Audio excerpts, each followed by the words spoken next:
Hi, my name is Owen Magab-Inawo, and welcome to HYVA, which stands for HYVAssistant.com. What we do here is we find ways to save you as the entrepreneur time so that you can focus on the things you love about your business. And from time to time, I bring on successful entrepreneurs to come on the show. Main reason really for me to learn from them, first of all, and at the same time to share the insight that they discussed on the show with me, with you. Okay, so today's interview is really an exclusive one because I have Chuck Blakeman, coming on the show to discuss with us why you need to find ways to focus on building your business so that you can retire from your business in 3 to 5 years. Basically, step out from your business while your business is still profitable, working automatically without you. I mean, I feel that is profound, and I thought, let me get him on the show and get him to discuss how we can do that. So I look forward to talking to you at the end of the show.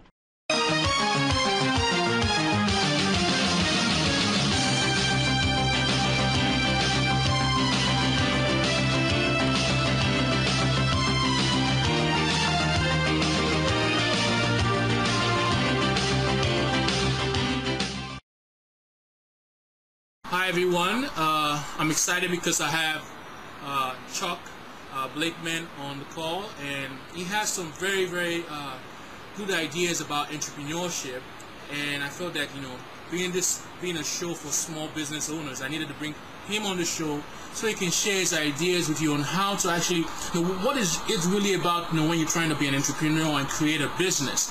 So Chuck, go ahead and introduce yourself to the audience. Let us know about you. Well, good afternoon, good evening. Thanks for having me on, Owen. I'm excited about being here with you. I built 5 businesses of my own over the last 30 years and made a lot of mistakes getting there and figured out a lot of things doing it. And my last business was bought by the largest company in our industry in the U.S. And after that, a friend of mine in Ireland decided that he called me one day. He said, "Hey, Chuck, why don't you stop trying to grow businesses? Why don't you help other people do it?" And I thought that was a great idea. So the last 4 years, that's what I've been doing, is working with other businesses.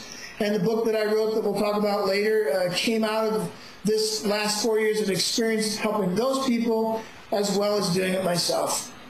Okay. So let's go into some detail about your previous businesses that you've created, and your experience as to when you started, kind of the challenges you went through, and when you went to the point where your business started being what you wanted your business to be. Good. Yeah. One of the biggest problems we had, Owen, was as with everybody, every business owner, not every business owner, but most business owners go into business trading hours for money. And we don't know it. We don't think about it that way. We act like employees. And so we build a chair or we do something and we make money doing that. And then we find ourselves trapped in the business. We can't figure out how to get out of it. And every business I build has this tension that came from that problem. I call it the difference between the tyranny of the urgent and the priority of the important. And the urgent things are those things that they're going to come find you all day long. Excuse me. They're going to come find you all day long. You don't have to even go look for it. You just sit in your office and all these urgent things are going to come find you. Email and phone and customer service problems and all sorts of things. Meanwhile, you got these important things over here that would actually help you build a business that would get you off the treadmill. But because they don't make you money right now, you don't pay attention to them. They're important, but they're not urgent. So I had that experience for 5 businesses. We had a call center, a website, or database and website development business. We had a printing and direct mail environment. We had a fulfillment company. And every single time it was the same issue. If we let the tyranny of the urgent rule our business and our lives, we were never going to get off the treadmill. So probably one of the biggest obstacles every business has is the same ones I had. How do I get off the treadmill so that I can actually go on vacation and enjoy my vacation and not have to come back to a mess? Okay, so that's the whole concept of not having to work in your business, but work on your business. Exactly. Okay. Yeah. So every small business owner, I'm sure eventually will get to that point. So walk us through what steps that small business owner who's currently started this business with the whole idea of let me do what I'm passionate about, and suddenly he's realizing that he's spending more time doing the things that he was actually trying to run away from from his job, and now he's doing the business now seems to him like a job. So walk us through, what steps they have to take to get to that point where the business becomes the ideal business that they came. Sure. Well, every business, as you mentioned, almost every business owner goes into business to do something that they're passionate about. So they finish a sentence that starts like this: wouldn't it be great if I could make money doing fill in the blank? Whether it's a surgeon or a plumber or a violin maker, they all have this passion to do something. And wouldn't it be great if I could just make money doing what I love? And the problem with that is that you don't make money doing what you love. You make money building a business that does what you love. And that's where the problem is. If we do what we love, we only have 168 hours a week, and we're going to run out of time, and we're not going to make a lot of money. We're going to be on the treadmill. So we assume we go into business to make money, and making money is a really bad reason to be in business. People who focus on it rarely make very much, but they think that I'm going to just do what I did for my old boss. I'm going to trade hours for money, but I'll do it for myself, and I'll have a great life. And it doesn't work that way. We got to stop trying to make money. We got to figure out how to build a business that does that. And one of the biggest problems we have when we go into business taking that employee mindset with us, the employer told us that he would let us retire after 30 or so years. Well, we take that same mindset into business, and we just assume it's going to take 30 years to build a business. And one of the things I discovered in building 5 of my own and helping hundreds of other people build theirs is that I cannot find a single business that can't go from the printing of a business card to some level of making money while you're on vacation without you in 3 to 5 years. Every business I know can get there in 3 to 5 years. Somebody tested me once and said, what about dog walking? And I looked it up on the internet, and within 15 minutes I found a company in San Francisco that went from $0 to $10 million a year in 2 years. Wow. Dog walking. And it's because they never intended to walk a dog. So they didn't intend to trade money for hours. They intended to build a business that walks dogs and hire people who wanted to walk dogs. And so it's possible to take any business to some level of maturity easily in 3 to 5 years. 2 if you're really hustling, 7 if you got everything running against you. Oh yeah, I mean that's actually mind-boggling. I mean, in regards to people coming in with the idea they're gonna do work trade hours for the dollars, and now you have this whole other different spectrum of, instead of having to wait 30 years to get your business to maturity, you're talking about 3 to 5 years. I mean, some people might say, how are they gonna do that? What do they have to do? What do they have to change around in their business to get to that point? Well, the first thing is they have to be committed to bringing other people in or finding other ways to make money other than just building the chairs themselves. They got to get somebody else who is willing to build chairs, or they need to build a chair building application and put it out online. There's a dozen ways to make money when you're not around if you're really committed to it. But if you think that you have to be the person in charge and in control, and it all has to flow from you, then you're a craftsman, and you probably shouldn't be in business by yourself, although I think most people can make that transition. You just have to realize that you're doing it backwards. The thing that people don't like about that is they think, well, I love making violins, and what you're telling me is I can't make violins anymore, I have to hire people to do it. That's not what I'm saying at all.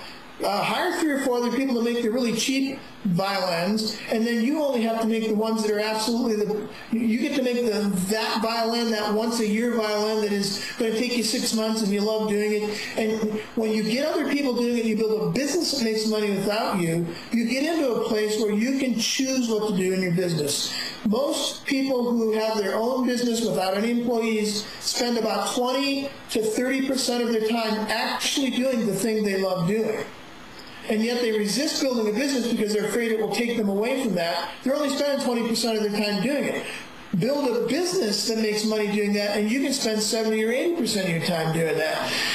So they have to change that mindset. There's also one of the things I discovered that's in my book over the last 30 years of doing business and working with getting it confirmed in the businesses of 100 plus other business owners, is that there are at least 4 things we call the 4 building blocks of a business that everybody needs in their business and nobody knows how to get them. In fact, most people don't even look for them. And they're real simple things. The first one is a big why.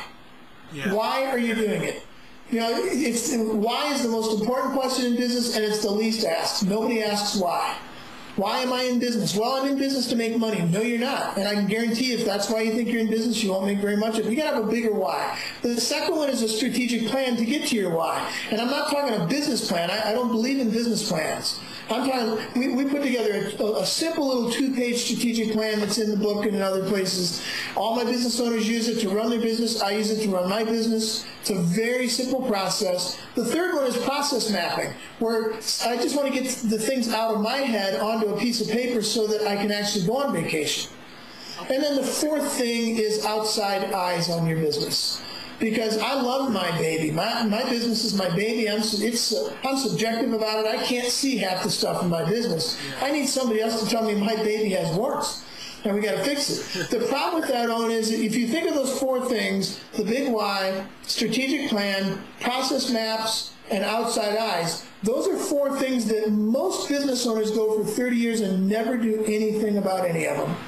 And you wonder why they're still on the treadmill. It's because they're ignoring those things that are important, but they're not urgent.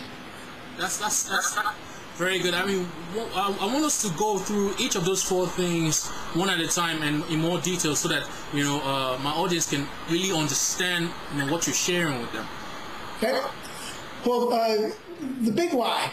The big why is simply, I believe everybody's made to do something significant. That doesn't mean we're all going to solve world hunger. It might mean that I'm going to sweep a warehouse for 30 years. Excuse me, my phone's ringing over here.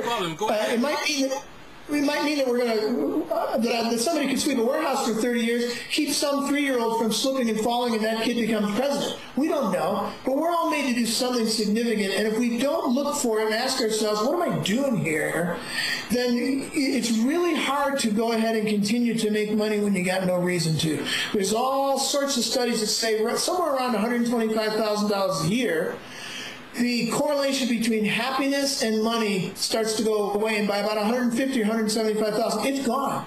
And yet people think that if you had 250 or 500,000, you're happy. Not unless you have a big why. If you got a big why, you got a reason to do that, then you can do it. That's why in the back of my book, we say in real big, bold letters, use your business to get to your ideal lifestyle. And so one of the lies we were told as employees in Giant Corporation Incorporated is that we're supposed to work for 30 years and then retire and do something significant. And that's nonsense. That's only been around for 150 or so years. We need to get rid of this idea of retirement. It's an absurd, bankrupt, industrial age idea. It wasn't good then, and it's not a good idea now. You can get to your ideal lifestyle. You don't have to wait 30 years. The only reason we wait 30 years, Owen, is because we've never thought that we could actually do it quicker. We don't try and do it any quicker. We assume it's going to take 30, so we take 30. I have one client who said at the age of 25, I intend to have $8 million in the bank when I'm 50. At the age of 49 and a half, he had $8 million in the bank. Now, it did not take him 24 and a half years to get $8 million. He just thought it would, and that's why it took him that long. He lost it all in 2009 or 2008 in Phoenix real estate, every penny of it all at once. And he was really despondent because he assumed it would take him another 25 years to make another $8 million. And we said, who made that rule? And he got all excited about it and realized, I can do this in 3 to 5 years. And he's in his first year and he's well over his first $1 million because he just decided he wasn't going to wait 30 years to get it done. So that's a big tenet in this book, is to stop waiting to be significant until you retire. Let's get rid of that idea. Let's get our ideal lifestyle now.